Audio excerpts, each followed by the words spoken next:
Venons au groupe de la France Insoumise. La parole est à Madame Sabine Rubin. Merci Madame la Présidente.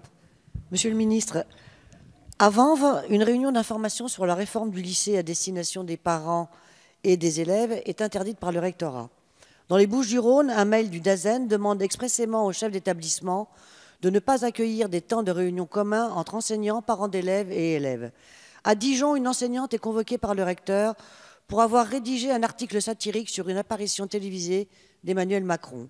À Chelles, un inspecteur de l'éducation nationale rappelle aux enseignants qu'ils sont tenus à une stricte neutralité sur les réseaux sociaux et à une juste mesure en dehors de leur cadre professionnel. L'article 1 de votre projet de loi, qui exige une exemplarité des enseignants, n'est même pas encore entré en vigueur, qu'il semble déjà appliqué.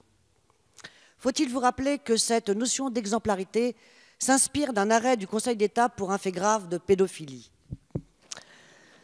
Maintenant, si le fait pour les enseignants de demander le débat sur votre politique devient un délit de non-exemplarité, c'est que vous exigez des enseignants un devoir de réserve jusqu'alors limité au cadre administratif de votre institution.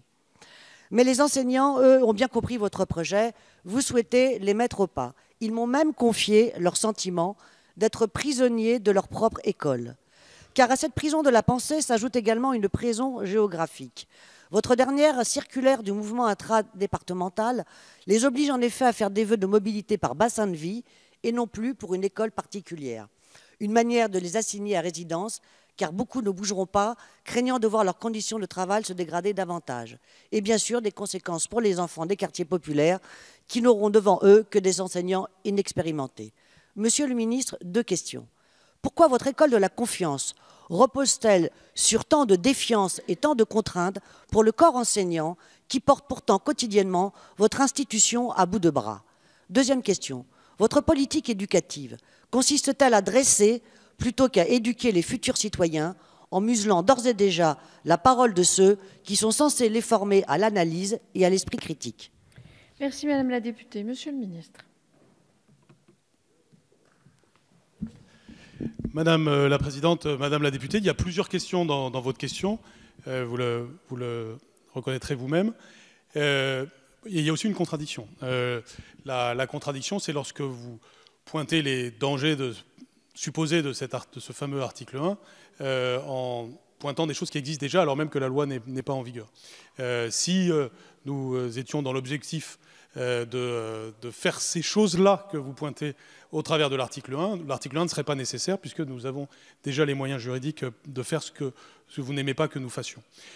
Pourtant, ce que nous faisons n'est pas si dramatique que cela, c'est juste l'application de lois que par ailleurs vous défendez.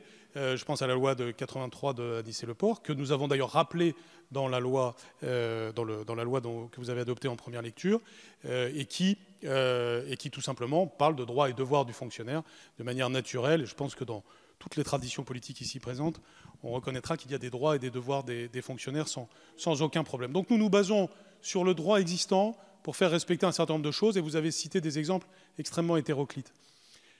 Je voudrais, sur les réunions auxquelles vous avez fait référence, je ne les connais pas toutes, je ne connais pas tous les cas que vous avez cités, j'en connais certains.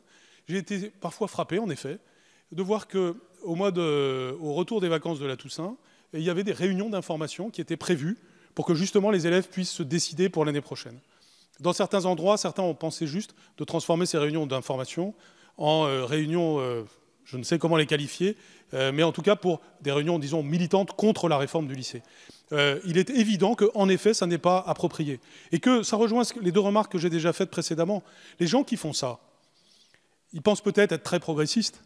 En réalité, ils ne font pas le bien des élèves. Parce qu'à quoi ça sert de caricaturer une réforme, d'angoisser les élèves en leur disant des choses qui parfois sont fausses, alors même que leur mission, par exemple, si on est professeur principal, c'est évidemment d'éclairer de manière totalement neutre et objective.